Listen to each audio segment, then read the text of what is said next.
Hi and welcome to today's chess channel on YouTube. Thank you for visiting it. I appreciate it. Here is a game coming that I played this afternoon of all things on chess.com on my cell phone, of course. And so I am going to give some exercises, chess exercises for you. So I'm going to pause when I get to that situation. And I have not preloaded the game today. I'm going to do that manually as you, I'm going to do that live.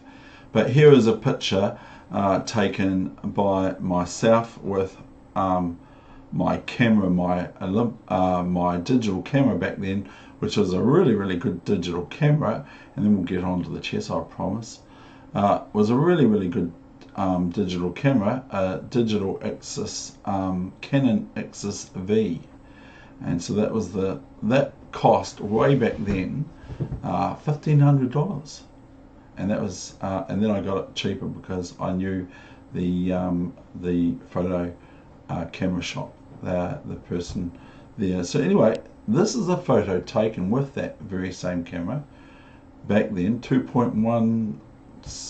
I think it had something like, I don't know.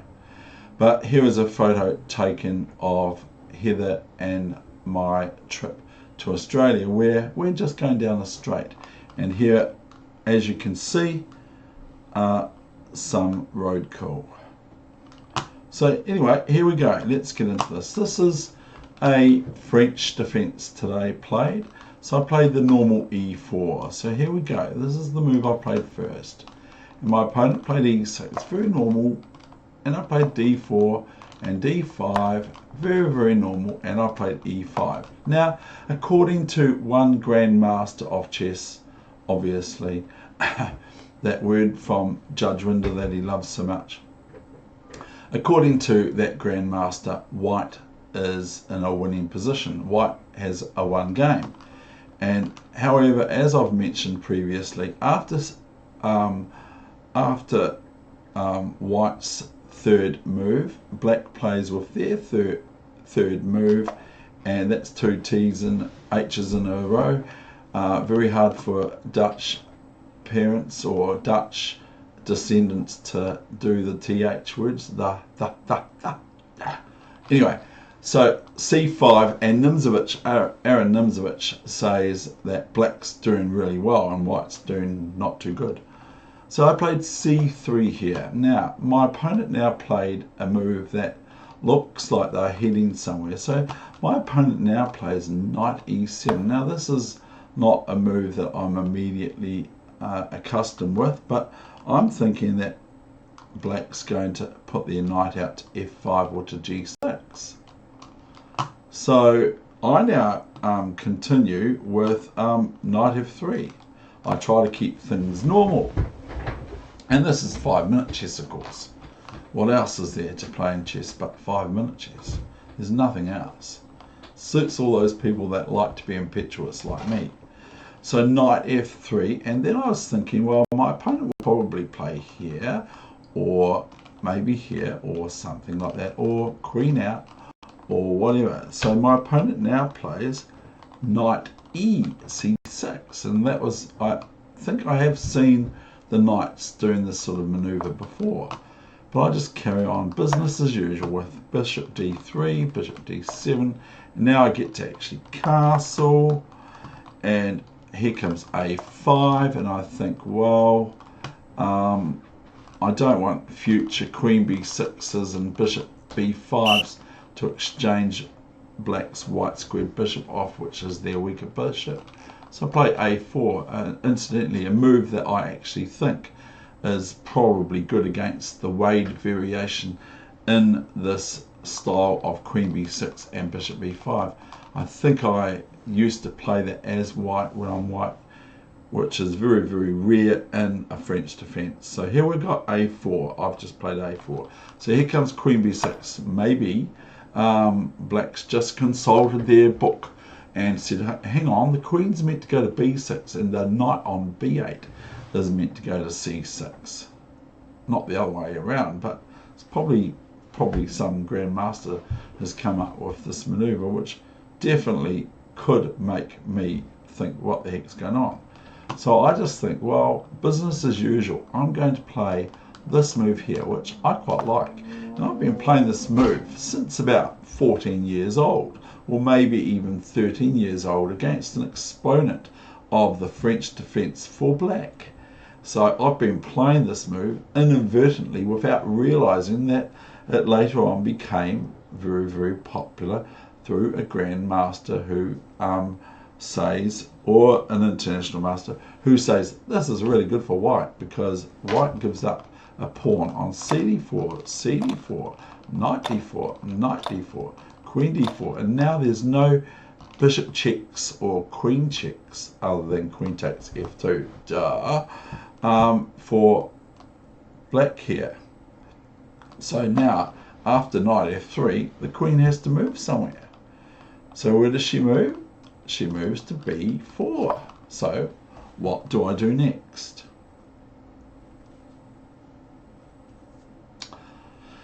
So I've given up a pawn already.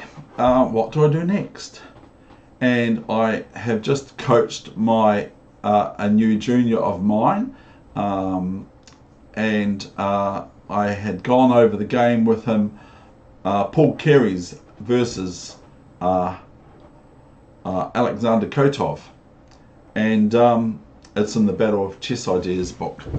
I've gone over that book, that game with him, where Paul Carey's just sort of crushes black's position, Kotov, no mean feat, really, really quickly. So that may have inspired the following move, which was bishop d2. Now I'm offering black a second pawn. It could be not the best thing to take. So black doesn't take the extra pawn, goes queen b6. And then I just play rook c1, and my opponent plays out good enough, because my opponent's quite good, quite a good rating on here on chess.com, plays bishop c5. And here I just develop with a threat, and I also defend things as well. So what do? I play queen c2. Now, obviously, that word from Judge Rinder that he loves so much, queen c5 is threatened here.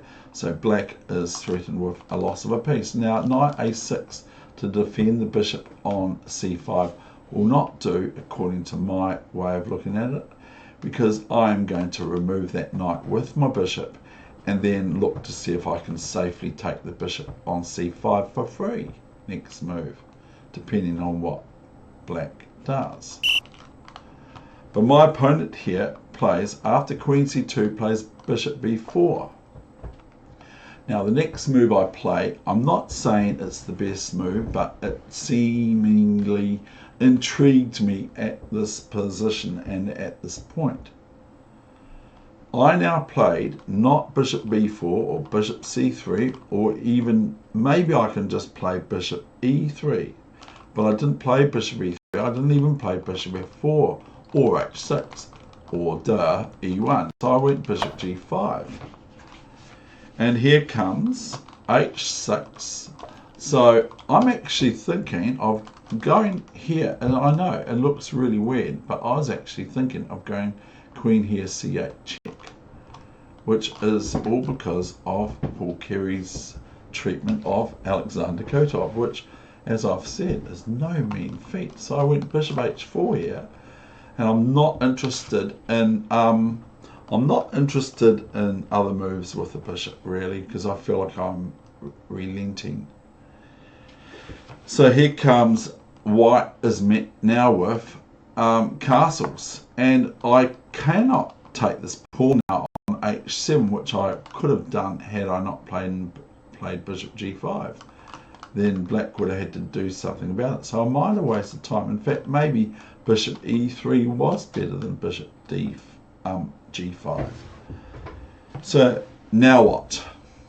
Now what would you play, given that I've just looked at that really exciting game. It's from 1950, the game between Paul Keres and Anatoly Karpov.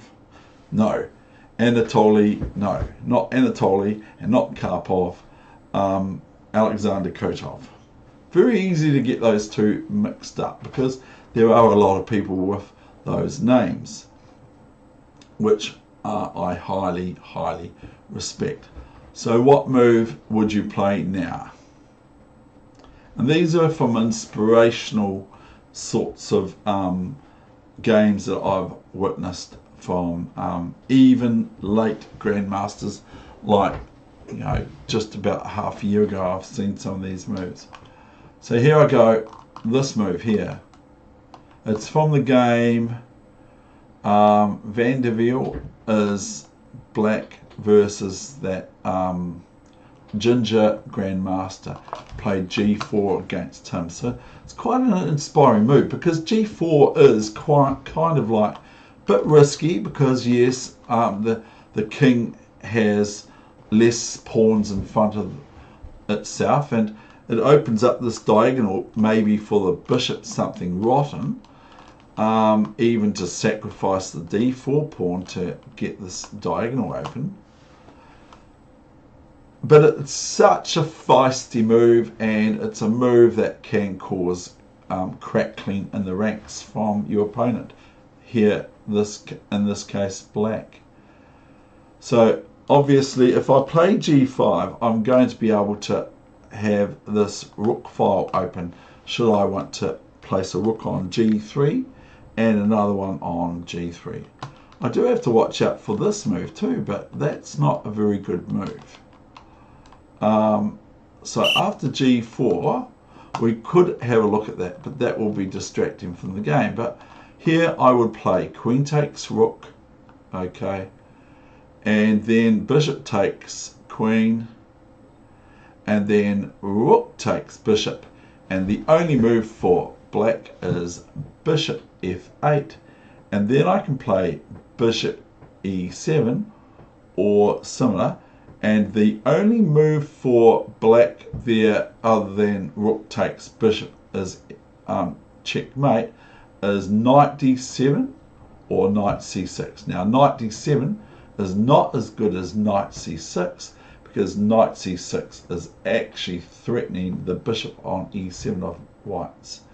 So, but then white would be able to play rook takes rook on a8. So white would get a rook and a bishop,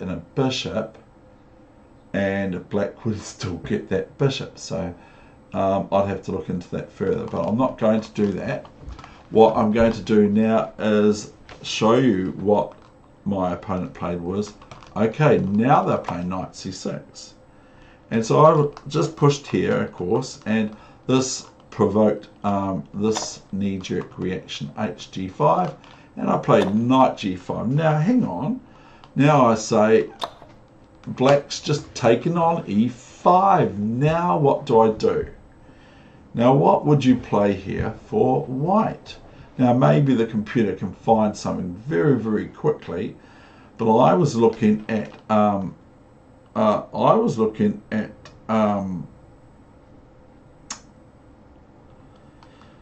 this and this, threatening queen h7 checkmate.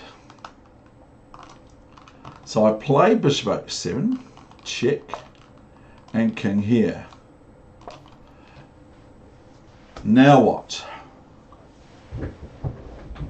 Now what would you play? Would you play bishop g8 threatening queen takes h7, queen h7 checkmate, or not? I mean, it might be quite good, but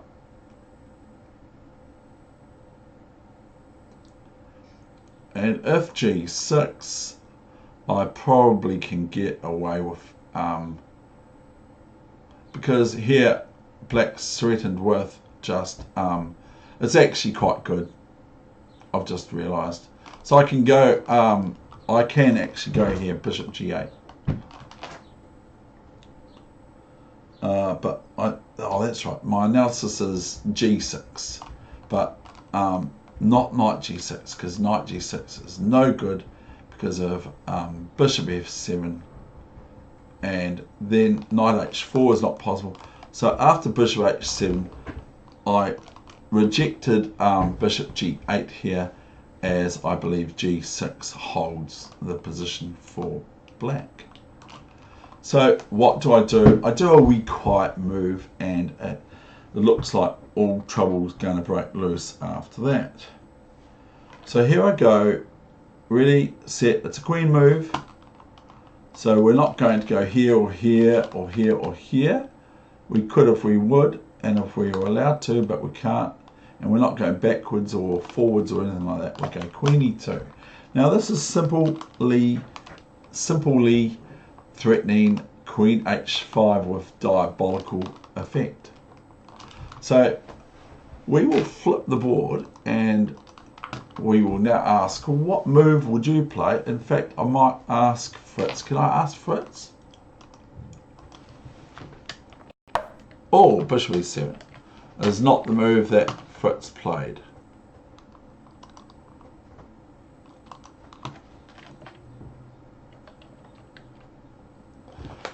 Here, my opponent played something else. Okay, bishop e7.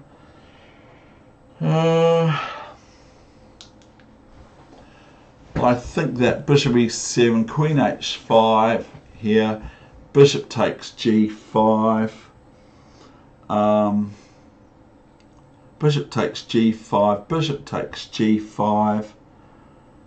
Then what would black play to defend against queen h7 eventually after bishop g6 check?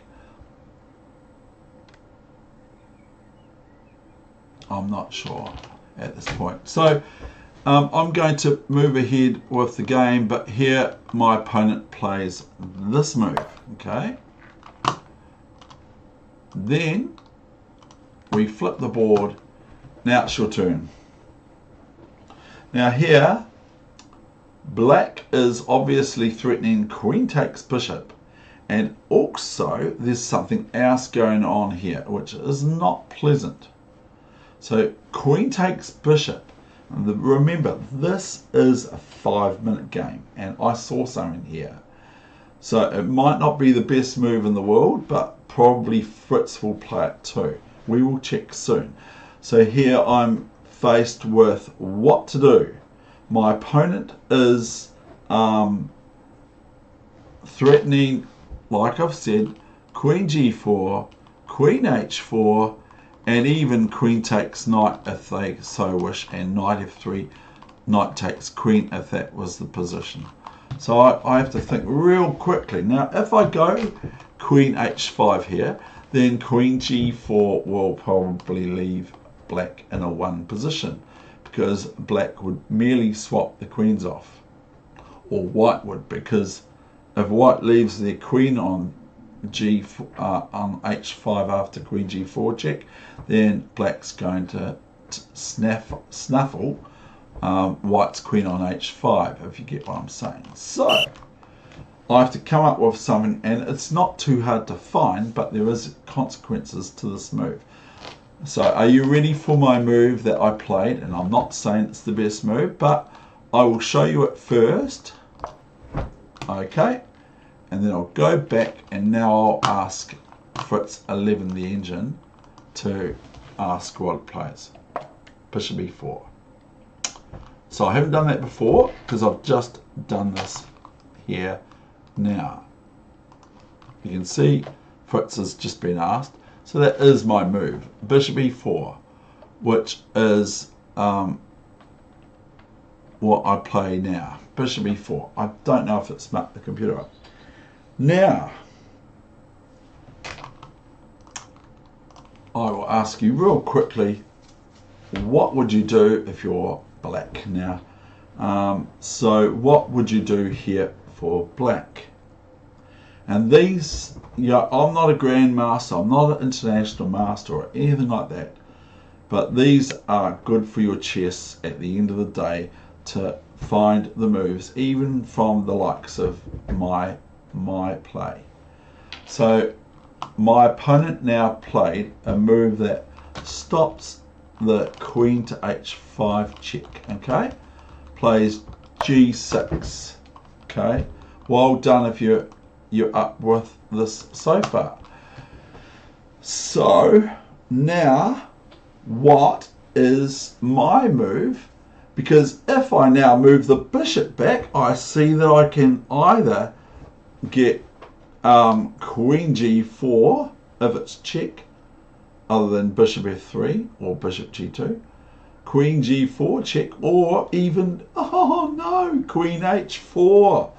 And then, okay, there might be some swapping off, but really after, if I go bishop back here and my opponent goes queen h4 and I go queen e5, then after f6, check, after f6 it's pretty sad. So what's the move you would play here for white? And like I said before, it's not saying it's the best move on the planet.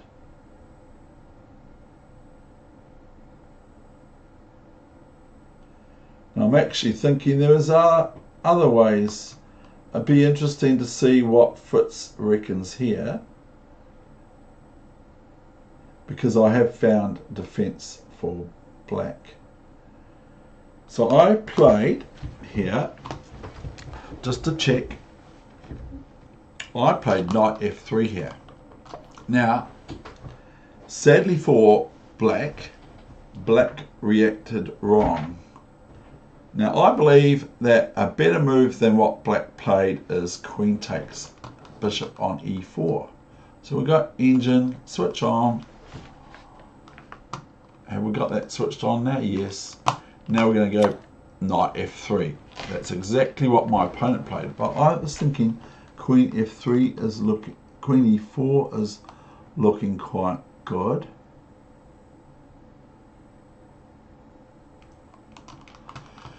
So my opponent went knight f3, okay? Check. Check. So what do I do now? Did I play bishop f3 or queen f3, or did I move my king?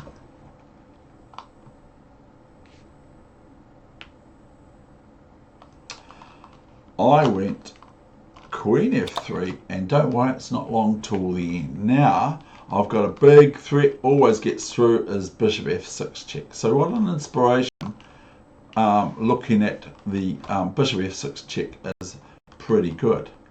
So what an inspiration looking at carries, and that is really at the end of the day. Now my opponent now plays a mistake, and I'm not going to start singing. Queen e4, and so how do I finish black off here? What finishes off the game?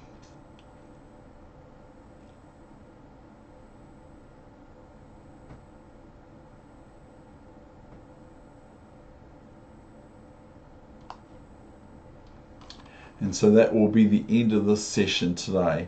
I hope you have enjoyed it. I played bishop f6, and my opponent, gentleman or a lady, resigned here because after black's move, this is the worst move. There's no other move other than here or here, king here or king here. Then the best move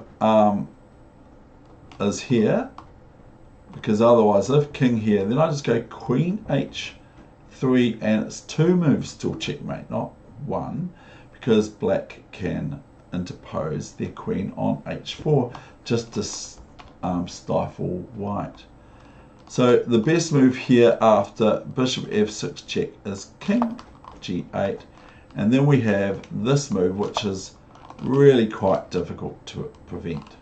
Okay, so that's why my opponent resigned. Even if they had a couple of moves, even if they had two moves, other than queen, for those who think outside the square, Queen h4 and Queen h3. Yay!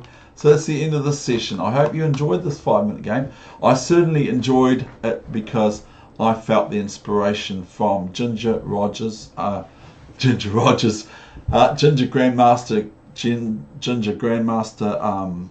I think it's, I'm trying to think of his name now. It starts with W, I think, anyway, like my one. So here we go. That's the end of this session. All the best with your chess, no matter where you are with your chess game.